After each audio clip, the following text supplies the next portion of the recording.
Welcome to the continuing series of Academy Dialogues. It starts with us. We are continuing our conversations about race, ethnicity, history, gender, opportunity, and the art of filmmaking, hosted by the Academy. Moderating our conversation today, arts and culture journalist and radio host Elvis Mitchell, in conversation with Mexican director and screenwriter Rodrigo Garcia, casting director Julia Kim, and veteran casting director Victoria Thomas. We look forward to your conversation. Okay, thank you. So here's the question I want to start this off with, just because there's something I've been thinking about, is trying to figure out a way to kick this off. If there's a piece of sort of interesting color casting that made you have hope for what movies could be, because I'll tell you mine, for example, seeing Billy D. Williams in Tim Burton's Batman, because he played Harvey Dent, which made me think maybe he'll get to play Two-Face. And of course, he didn't. But anyway, I just wonder if there's something like that that you guys saw in your lives that made you think, well, maybe movies, because we get so much of the information about ourselves as people in the world from movies. So I just wonder if there's any moment that occurred to any of you guys like that.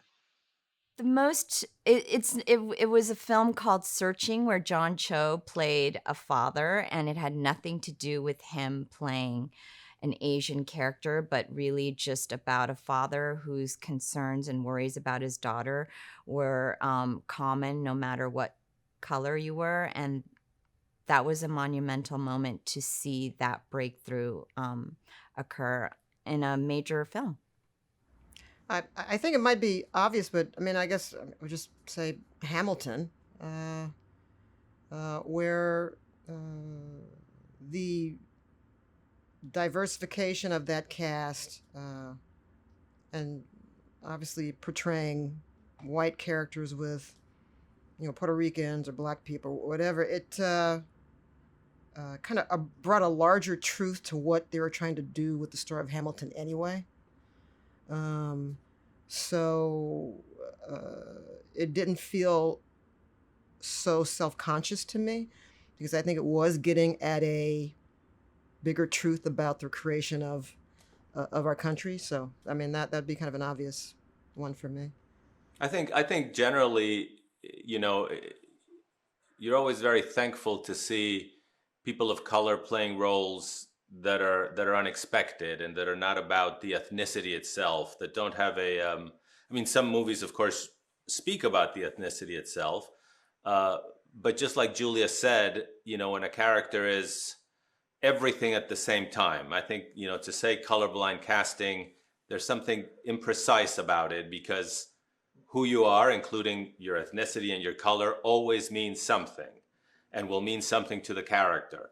So, it's when something comes together in a character for who they are, but of course, there's no denying also who they are ethnically and racially. I think those are the characters that stand out.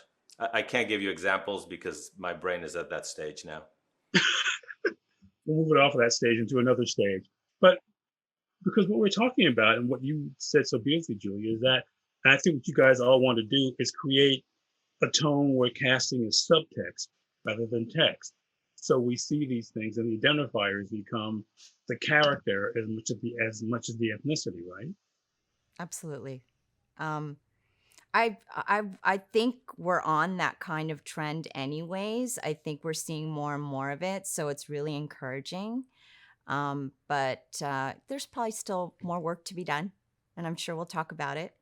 I mean, I hope we do because especially in light of the recent Academy inclusion changes to for Best Picture. I guess I want to get you guys to give your takes on what you thought when you heard that news and what you think it might mean for the future. And let's start with you, Rodrigo. I mean, I think it was an excellent measure. It was overdue. I think obviously it is of this moment, but the Academy has been moving in the direction of inclusion over the last few years. And I also think there was a very good job done of doing something that's specific, but also in its own way also inclusive, meaning it wasn't going to shackle filmmakers. There are many ways to contribute to a moving in the direction of inclusion and of diversity, without tying the hands of filmmakers in such a way where it would just be crazy. I think it was done in a very appropriate way, and I think it was going to yield results. It better. So go ahead, Vicky, what were you going to say? No, I thought I know there, besides from the Best Picture category requirements. Now, I thought the mentorship and the internships are a really important part of instituting, because people of color don't necessarily have either family backgrounds being in the business or come from a line of, my dad was a AD and my mom was a costume designer. It's not as frequent, I think, in people in communities of color. I did feel, I have to say, when I saw the and I haven't read it to the letter, but when I saw the requirements for Best Picture and the one actor of color be in the yeah, I said to myself, what if I want to nominate a movie about the Amish? I kind of had a little bit of a hesitation about that one.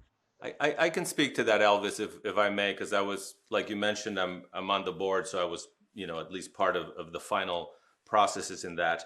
I think, you read precisely the one regarding acting, but I think these rules allow for your production to have inclusion in different areas that include everything from casting to behind the camera to the post-production to the studio to the distributor. There are many ways to do it, and things were discussed like you suggested, without betraying anything. The example did come up, well, what if you're making a movie in Iceland about Icelandic people? But I think the rules are not loose, but broad enough to include that. And I think there will also probably be a process by which particularly particular examples can be addressed, so that we don't end up excluding that kind of movie. I read it over, and I applauded the effort. I thought the requirements gave a lot of space for flexibility. And like you said, Rodrigo, it's not just the acting part, it's the material, it's the key department heads, it's the crew. So the comments that I read felt a little knee-jerk reaction oriented, but I don't think the Academy is looking to limit creativity. I don't think the Academy was looking to look for reasons to disqualify a feature, a film. I think what they were trying to do is spread the love. And also, I think there's a lot of diversity and eclectic people entering our business on a daily basis. So I feel like you'd almost have to find a reason not to meet 2 out of the 4 requirements in this day and age. But I think it's a process in motion with really good intentions. Because what we're talking about is we're talking from the top down, and it feels like there haven't been that many changes. But for you guys as creative people, it feels like that world is kind of always been open and is now just almost impatient about saying, let's move on to the next step. Let's have John Cho play a dad, and the ethnicity not be the first thing we learn or the first thing spoken about, literally, because that's what happens. So often characters of color basically tell you in the first couple lines, oh, by the way, so as if the audience can actually suss this out. And I'm wondering if that kind of bedrock change of being able to get people cast to get us past that and make these movies look more like the world feel more wholesale than they did even 5 years ago. I think that it needs to look more like the world, what I see. And I do see it. I do see more of what I see around me. I mean, I was born and raised in Los Angeles, so diversity is not a big thing for me. It was part of my natural environment. So, I I think, as Rodrigo says, it's about time, but I'm sure there's people who are impatient and feel like the incremental changes aren't happening fast enough. But I see a big change from when I first started in this business and to now. I think television has been a big instigator of change, a lot more than movies, and they started earlier than movies, and it's kind of almost a mandate in most television, just in diversifying their casts, and so they've taken this on and really run with it. I think, Elvis, I think especially in the case of directors, there's often that knee-jerk reaction, well, why can't I do whatever I want to do?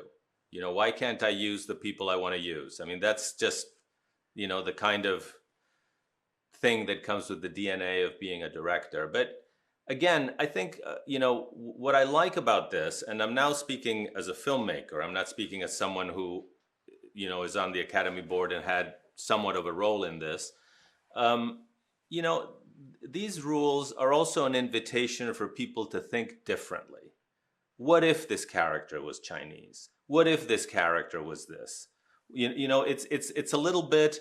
It sounds like medicine, but it's an invitation to think in a different way, and I think that's what can be valuable, and that's where directors can satisfy what we're trying to do, but also satisfy themselves that I'll do it, but it needs to be a Guatemalan person. Okay, well, let it be a Guatemalan person.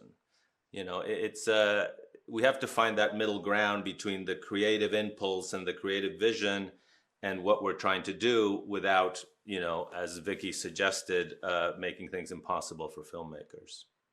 I'm glad you brought that up about directors kind of wanting their own way, because it gives me a chance to ask Vicky and Julia this question. You can pretend to not hear Rodrigo when I ask this, but when you are talking with filmmakers who do want things the way they want them, and they aren't being, how best to put this? They're being stubborn about what they think they want, but your job's really to expose them to ideas and to actors they may not know about. And does that at what point did that get to be easier for you guys as casting directors to say, well, look at him, not having to go, well, I didn't see an Asian or a Black person in that role. When did that really start to be a noticeable change in the way you guys work? I think in the last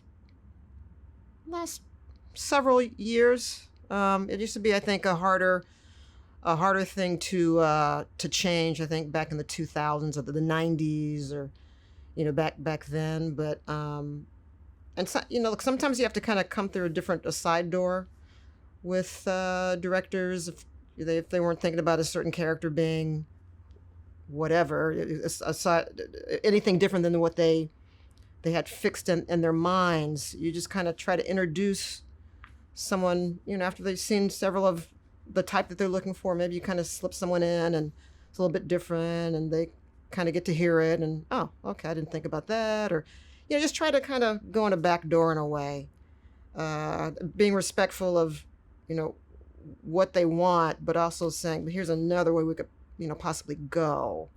So it's really just kind of finesse it a little bit, kind of show them something they might not have thought of before, or, Yeah. It's part of our job, I think, to do that. So we first read the script and meet with the director if it's someone we've never worked with before, and we hear their hopes and dreams about it and get a good understanding of what they're seeking for these roles. But then I think trust in our ability to bring some fresh ideas to the table, some out of the box ideas. If they veto it, you tried, but I think it's our job to expand their mind, because a lot of directors I work with have written the material as well, and you become very married to how you've been thinking about it. And I think that casting directors are super instrumental in broadening that sort of narrow vision that they've been carrying this whole time. And I think that's why we like what we do, right, Vicky? It can be difficult, but as you said, Julia, they get very married to something. And I understand it could be a personal project. It could be a script about their life or their family, and it's so you want to respect that, and if and hopefully whatever different option you bring to them helps accentuate whatever they're trying to communicate to an audience, you know. Well, I don't think we're bringing in color for color's sake. I mean, I think like we want the project to succeed, and we have the goodness of the project and the success of it in mind with implementing some of these out of the box ideas. Well, go ahead, Rodrigo. I was just actually thinking while Vicky and Julia were talking that I have been in that situation where I'm the writer director, and sometimes the casting director will say, "Well, how about Elvis Mitchell for that role?" And I'm like, "No, I love him, but I don't see it." And Elvis Mitchell stayed on the list and stayed on the list, and they brought him up and they brought him up, and I remember a couple cases in particular where one of the first names I shot down, and 3 months later it was her, and she was great that it was her.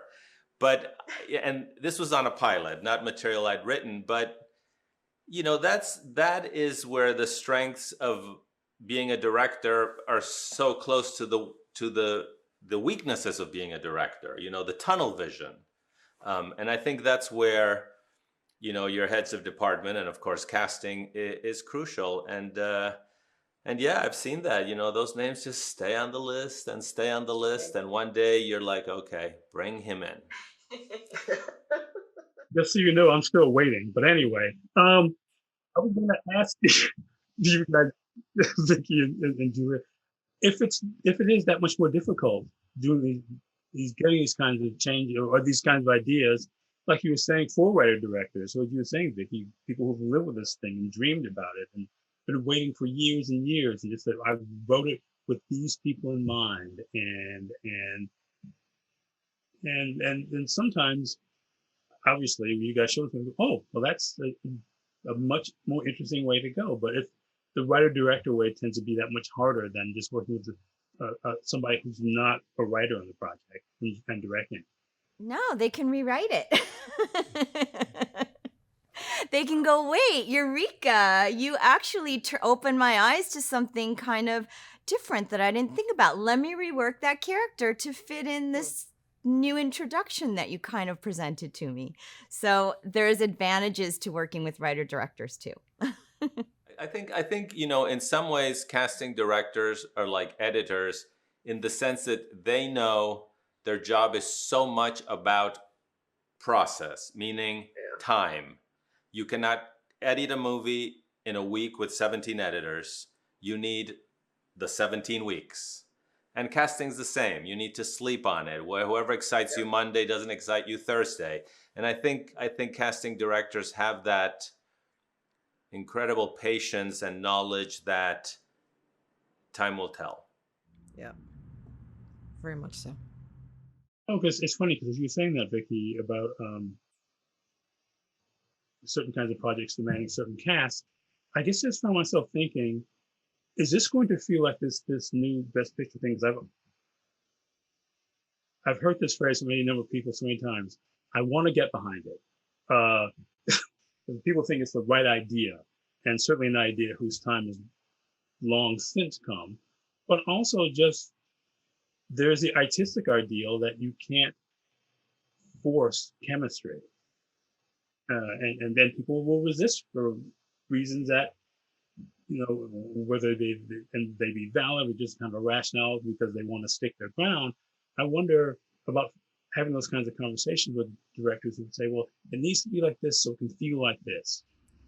I mean, I've found myself being the only Black person in the room arguing for a character to be white, just because I think it makes kind of sense for a certain power structure that you're talking about within the movie.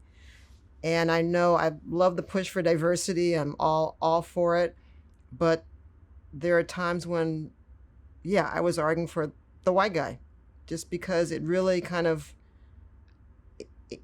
that casting, it's what the project was talking about. It's the sort of power imbalances that the project was talking about. So it just seemed to make more sense that way. So I guess I've had that sort of conversation that you maybe wouldn't think I would be having. And it was noted by the producer. Said, look, I just think that's the right way to go in this instance. No, it's interesting because, I mean, I think one thing is people of color, we bring to this kind of thing is that we bring a point of view that's not often had. And I guess what I'm getting, want you guys to talk about, what you're doing so well here, is that point of view and exercising it. And I guess I'll pass it on to Julie now before I have Rodrigo. If you're having these conversations about trying to create a kind of chemistry, and directors, especially the writer-director perhaps, I don't know, is really wedded to this idea of it needs to be this. And you're there to try to say, well, let's think about this in terms of the kind of social fabric it creates.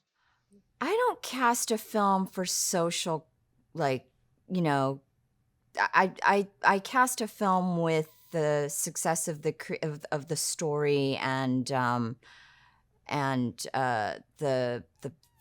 meat of what is being the director's intention and at the heart. So I can't say that I push for color when I'm feeling like it's inappropriate or it's not serving the characters well. Am I answering your question correctly? You know, it's not, no, there's no correct, but no, I guess I just wanted this too, because I think what casting directors do, and I think this is really a chance for people to hear about this, is offer, again, a point of view. I think of that as being as much an artistic pursuit as costume or makeup or anything else. You guys are there to try to offer, as you're saying, support of a vision. But again, I guess kind of the arguing against a fixed point of view. I wonder how hard that is for you to do. And Vicky was talking about the side door thing, was sometimes making a suggestion that nobody was expecting. If you feel that kind of freedom as often as not. I mean, we have chemistry reads sometimes to bring some, to bring some of those fears, to sort of temper those. But if we don't have access to actors that are going to actually come in and do chemistry reads, I don't know. I think, casting directors, there's a certain leap of faith and a sixth sense that we have when we feel something is really going to work. And I'm usually very passionate about something that I feel strongly about, and I will fight it till the end. And if I lose, then, I tried, But it is usually the director's vision that I'm servicing, so I know my place, and I'm going to just serve up my best options to him, and ultimately it's his choice.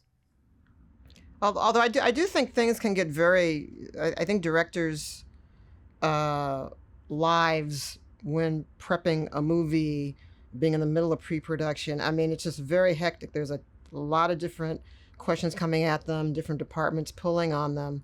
And I think it's good to remind them of something that can kind of get lost in that whole maelstrom of pre-production, of having a million people asking you questions.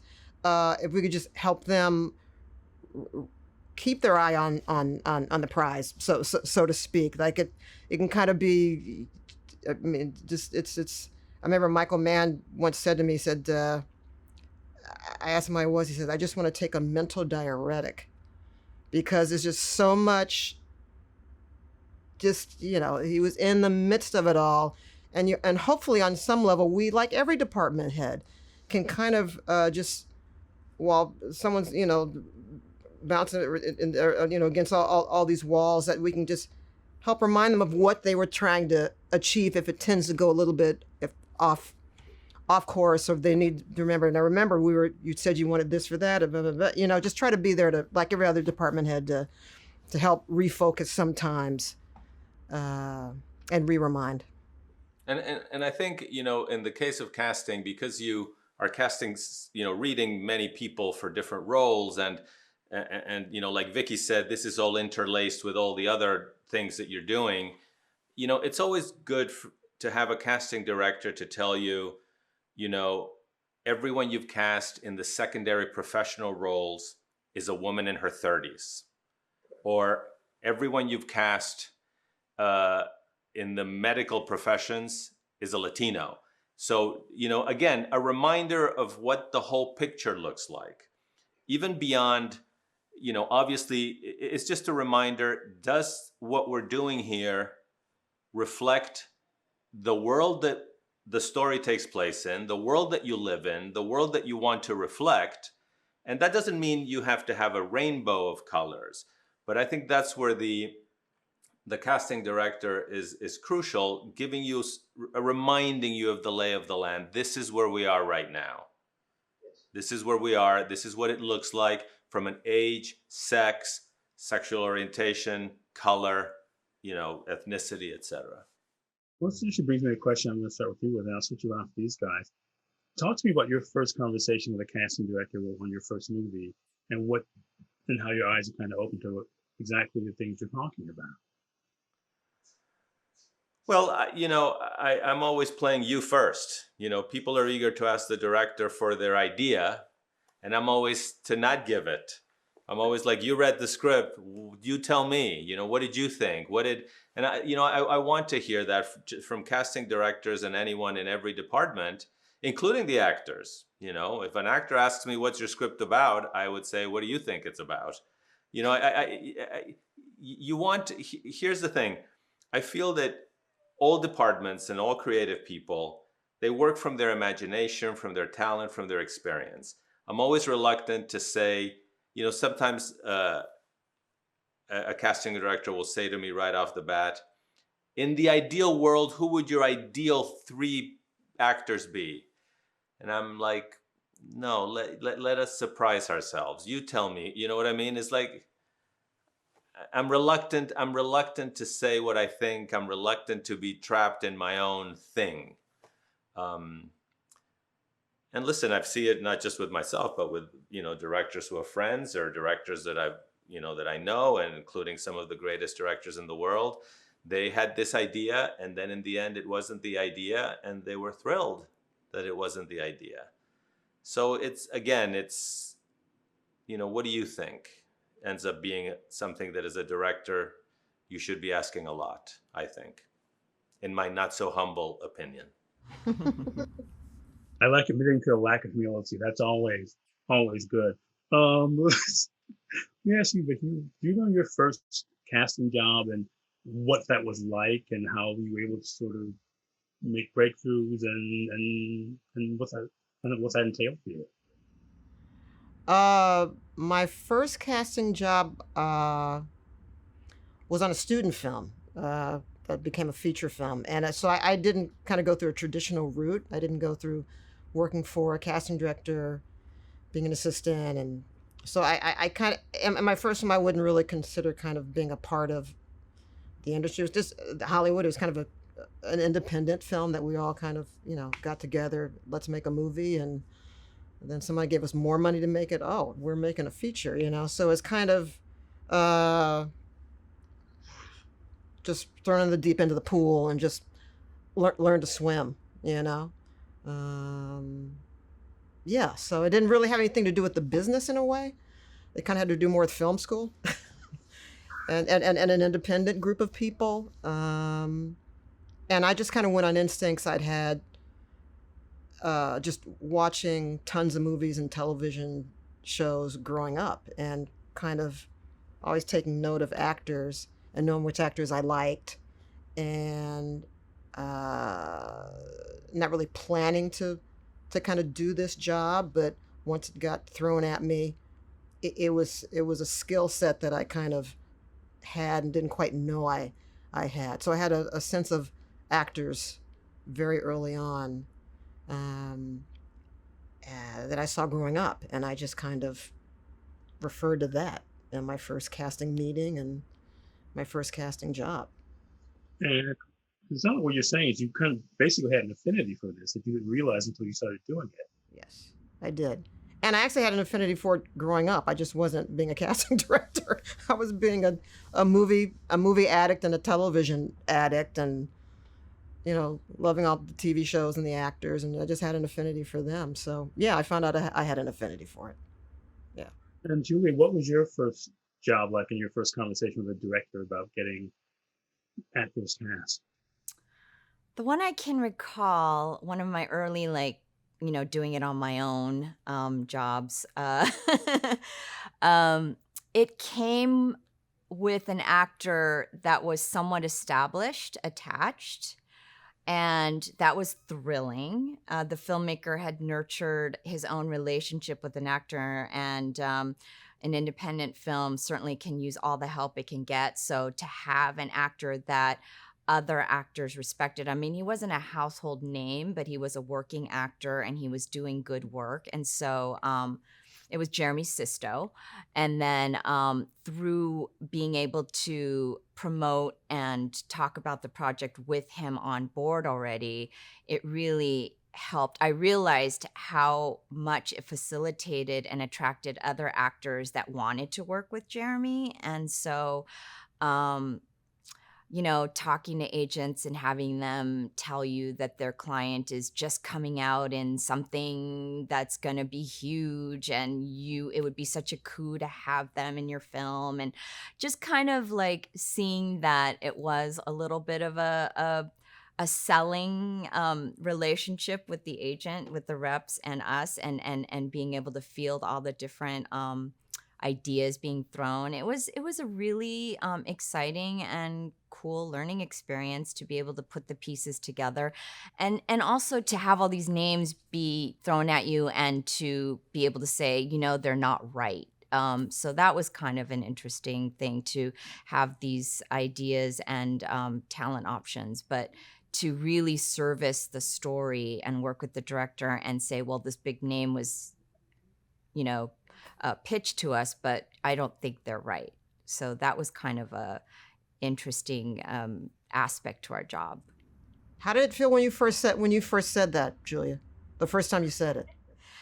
It was actually like, I felt, I mean, it's not like a power thing, but I think I felt really like this is the job that I'm meant to do because I really love what I do. And it's not about names. It's not about movie stars. It's about the story, and it's about working collaboratively with the director. So it was good. It was a good feeling. So this is something that I want to ask everybody anyway, and now is a good time to answer talking about this, about the movies or TV shows that make you think there's a place for me in this world. Because that's kind of key, and it's the sort of thing you're all talking about, this love for this medium and this connection with talent. That's one of the things that you saw as kids that make you think, I could be in this place. I could do what these people are doing. There would be some entree for me here, even though as people of color, obviously that wasn't always the case, but you have to sort of almost will it for ourselves anyway. I wonder what those examples would be for you guys. I mean, I grew up in Mexico City, so I did not feel that that sense of exclusion, meaning there was a film industry and that was quite big. And then there were, Hollywood movies and American TV shows. And that just seemed so remote. I didn't even feel excluded from it. It just, that's like watching movies from another planet. But I came here to the American Film Institute in the 80s, and I was a cameraman back then, and the idea of Mexican cinematographer was beyond exotic here. It was almost eyebrow raising, although Guillermo Navarro was already making his way slowly but well. Yeah, that was, I've had the pleasure of seeing how that has changed, and how the day came when you said, oh, I need you to see the work of a Mexican cinematographer, people would lean in, after Navarro and Rodrigo Prieto, Chivo Lubeski, all those guys. But luckily growing up, I didn't feel that sense of exclusion from, the industry in the country where I was growing up. But he was just talking, and there's still something in you, some ambition was sort of stoked in you, seeing these movies coming from this other planet that you were talking about that seemed kind of remote. And so I wonder what those things were then. It felt very remote, but only because it was, far away and in another country, and not because I felt it excluded me as a result of my ethnicity, culture, or color. I mean, to be frank, because I wasn't in that world. But yes, it was extremely remote. Honestly, I don't think for any of us, and by us I mean that generation of Mexican directors who's working here in Hollywood, and which includes some of the greatest filmmakers of the moment. None of us really thought we would even have an international career. The ambition was to make movies in Mexico. So I guess there was a psychological barrier that even if you're not being told, no, you can't, we were telling ourselves it's going to be really hard to get there. So yes, I think I'm backpedaling already. Yes, there was a psychology of I could never get there, but I'm sure young people must have felt it in St. Louis, Missouri. If just Hollywood seemed a planet away. But also there are things being beamed from that planet, if I may torture a metaphor here. Movies or things that you saw that you think, yeah, I can do this. There's a place for me here. I just wondered what some of those were. I actually, the neorealists, the Italians, because they were telling stories of working people, middle-class people. The actors were not necessarily beautiful. They were not Hollywood people. A lot of them were non-actors. So I would say that watching, all those Italian neorealist movies made you think, oh, wow, okay, well that looks like people that could be like us, like people from Mexico City, middle class, working class. I think that's the closest thing to say, oh, okay, it doesn't all have to be Hollywood. It could be this. Were there movies like that for you as well, Julia, or things that made you think, look, I could do this, or there's a place for me here? Well, born and raised in Los Angeles does not mean it's an automatic in to the town's industry. I did feel, I mean, it wasn't uncommon for me to be the only person of color in an office, but I did feel, I never felt, hyper aware of that. I did feel a sense of belonging, and I gravitated towards, like weird movies like David Lynch, and I liked, I liked that there were voices that were not exactly making sense, and they were just kind of marching to their own drummer. And so I was like, oh, I'll join that club, please. I feel like I can work with people like that. So yeah, I think I definitely felt like there was a place for me. And those are the kind of filmmakers you're still working with, those people who hear those weird voices in their head, they want to get onto the screen, right? Yeah, that'll never change. For sure. But what about you, Vicky? What were some of the things that you saw? I mean, being such a consumer of this kind of stuff, what would you think, well, God, I could be in this. I could do this kind of thing. Because I think you just want to get this out for young people watching this who do have these kinds of questions. Even growing up, as you said, Julia, in Los Angeles, you still, because you grew up here, doesn't mean you're in the movie business. So, Vicky, I just wonder what those things would be for you. I grew up in LA too. My dad worked at the post office. My mom sold encyclopedia. We were nowhere near Hollywood in terms of being, near that profession. But I don't know. Everything I saw told me I could work in the industry. I didn't see anything that told me I couldn't. I mean, I looked at every type of movie, all types of TV shows. I think mainly my parents never told us we couldn't not do something. So for me, wanting to be in show business seemed to make sense, and I didn't really look at any obstacles. Okay. I guess I'm asking this just because you guys are all extraordinarily successful. And again, I think what's so interesting about you all have very specific points of view. And being in a business that as often as not doesn't seem to welcome points of view, just want the positions to be filled, what it's like for you to continue to try to work as artists in this world. That's the fun part. I mean, I'd love to bring a point of view to it. But I don't know that even with something that's, typically Hollywood, a big budget Hollywood blockbuster, hopefully you can infuse something with the casting or whatever that kind of helps give it a little tweak and make it a little more interesting than let's say, a normal Hollywood big blockbuster movie. I'm just using something, these are kind of generic terms, but hopefully just bring a point of view to whatever you're working on, and hopefully there's room in it to bring your point of view. Sometimes there's not, and you kind of have to, okay, this is what this is, and okay, you just kind of take a step back a little bit. You fight the fight as much as you can, and sometimes you don't always win those fights, or people don't always want to.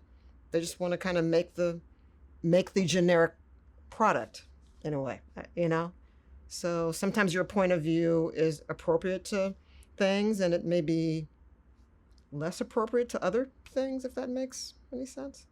No, it does. And that's what I was asking. Yeah, thank you.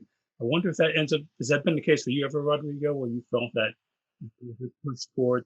What I always say to younger writers or directors, if you have some success when you're starting, you have to be careful that you're not being paid not to be an artist, because you do get paid not to be an artist. Sometimes if you're a young up and coming screenwriter, they'll pay you a lot of money to rewrite a script in a way that it's safe and really not great, but that's what you're being paid for. You're being paid not to be an artist. Don't bring your dreams, your nightmares, your sickness into a project. Just write me a pretty picture. So yes, you have to be careful that that you're not you're not leaning into that. And to Vicky's point, you have to voice your opinion. You're also hired for your opinion. They may or may not pay attention to it, but you have to you have to do it. And I think in some cases that's why often directors become famous for being difficult, and certainly some heads of department, and of course it's very commonly said with women heads of department, she's difficult. No, she's not difficult. She's telling you what she thinks because that's what you hired her for. So that's a problem in this industry and in many industries. Do you want to speak up, or do you just want to get along? And I think there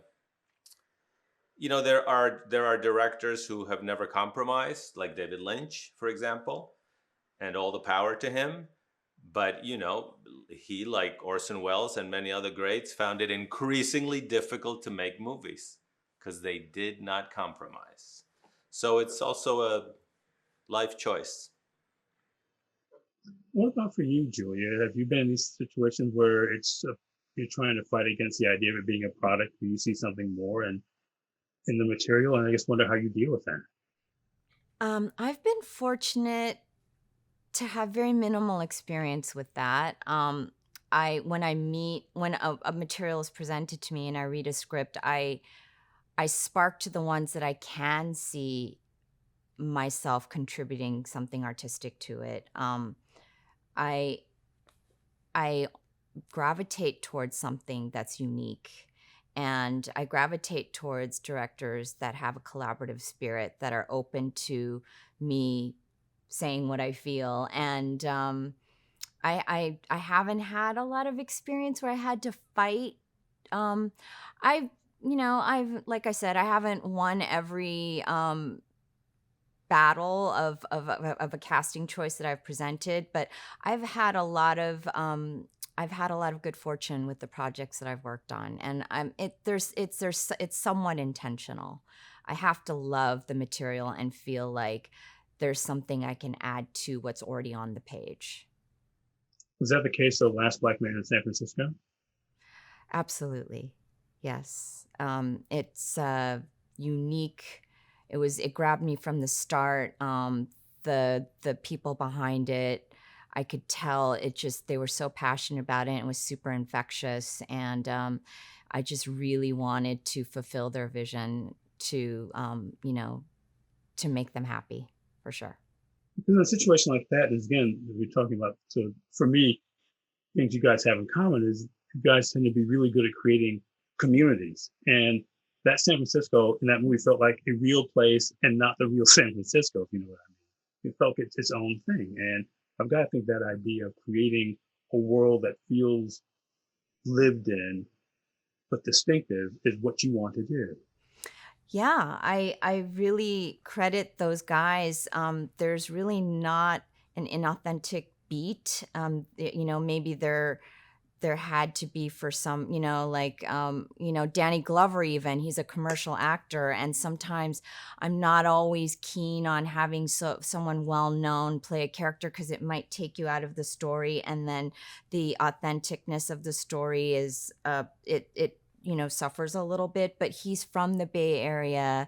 He is a beloved person from the communities that the story is about. He had deep knowledge of what the story was about, and he really sparked to it as well. So it felt like a logical marriage, for sure. And for you, Vicky, your first conversation with Quentin Tarantino, you guys just felt like you know each other your entire lives. Yes. I think we grew up in the same household, just like 20 miles away, South Bay and South LA. Yeah, it was kind of brother from another mother. Yeah, we were the two same nerdy kids growing up. So I felt an affinity, definitely. But there's also that thing too, again, talking about creating real communities, worlds that feel like the poster behind you. You got to build out something for Once Upon a Time in Hollywood that feels bigger than life, but not unapproachable. I mean, and that must have been sort of the thrill and the challenge of that.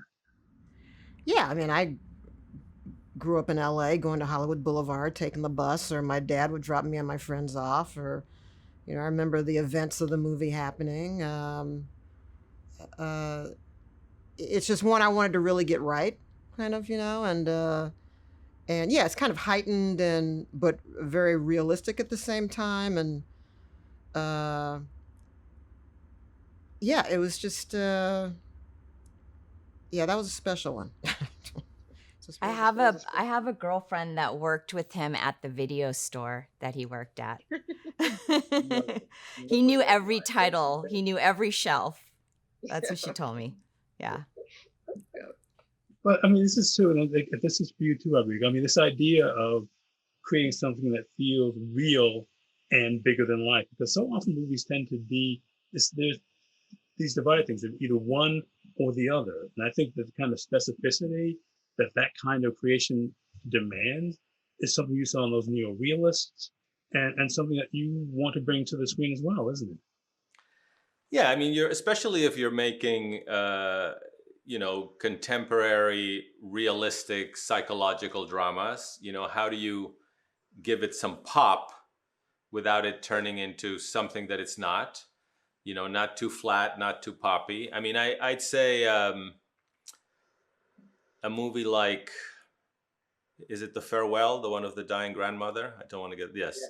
I mean, I thought that was, a very particular world, a very particular tone, and yet really just the middle-class family, Chinese Americans, but it managed to do that, create that sort of slightly heightened, but totally grounded.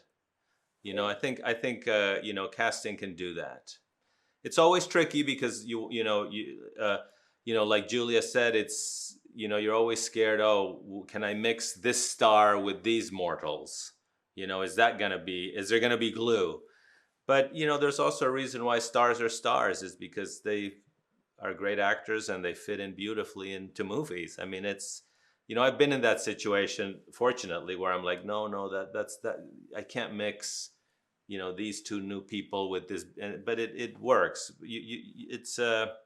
You're trying to achieve that, something heightened and special without your casting being artificial and forced.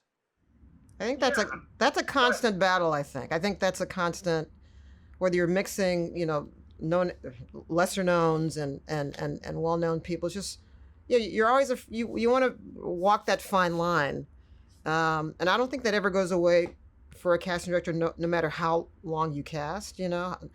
Um, you're always just trying to get that balance right and just making sure that you're keeping something real. And as Julie said, will the addition of that big name and this small part do this I don't know. I've been constantly surprised when it no, it doesn't all the time. It's just but the tension's always there. I always get a little nervous. I think it's a little nerve wracking. I think for all casting directors, no matter how long you've been doing it. Is that the fun of it? That's a little anxiety producing? It's definitely anxiety producing. I mean, it's anxiety producing, and I mean, it's almost like you ask yourself, did I just start casting yesterday? Because how come I don't feel better about this, or how come I don't know? That's the thing. Don't you know this by now? It's yeah. Well, you did it beautifully in Once Upon a Time in Hollywood. That was a big order to fill. And I got lost in the story, so kudos to you guys. Oh, kudos to you. And I think part of that fear that Vicky's talking about, you never recuperate from a casting mistake. I mean, it really is a knife in your side forever and ever, and it doesn't necessarily have anything to do with casting stars and non-stars, actors and non-actors, because you can have, the right level of fame, but still cast the role that you're like, oh no, that was the wrong tone, or she was too young, he was too old. Casting can be traumatic because once you cast the role, it's going to be that face, that body, that voice, that instrument forever and ever. So it can be preoccupying, to put it mildly. It's a heavy burden. I have no doubt. You make me sweat just talking about it here, and I don't even do it. But I guess as we're talking about this too, it just brings me back to thinking about the most recent USC Annenberg study about inclusion again. And we're talking about trying the idea for you guys of creating art, but not ignoring where the world is. And I guess I really wonder if this feels like there's actual momentum behind the changes that we're seeing now, because I thought about this a couple of weeks ago, unfortunately, when Chadwick Boseman passed, that in the light of that movie, where has there been this search to say, well, that worked, let's do something else like that. It still feels to me like when movies with cast of color succeed, they feel anomalous rather than part of a wave. And I just wonder how you guys deal with that feeling, if you in fact have it. Well, no matter how much you might bring up something that disproved a notion, a particular film or a particular actor or whatever, I don't know. It's like people, they forget. I mean, whether it's you can quote situations where, well, this movie did well in Europe even though it has an all-black cast or whatever, and it's like that's not going to sell in Europe or whatever it is. So it's I think there are lessons learned and then they're quickly unlearned. So I think it's kind of a constant battle, kind of going back.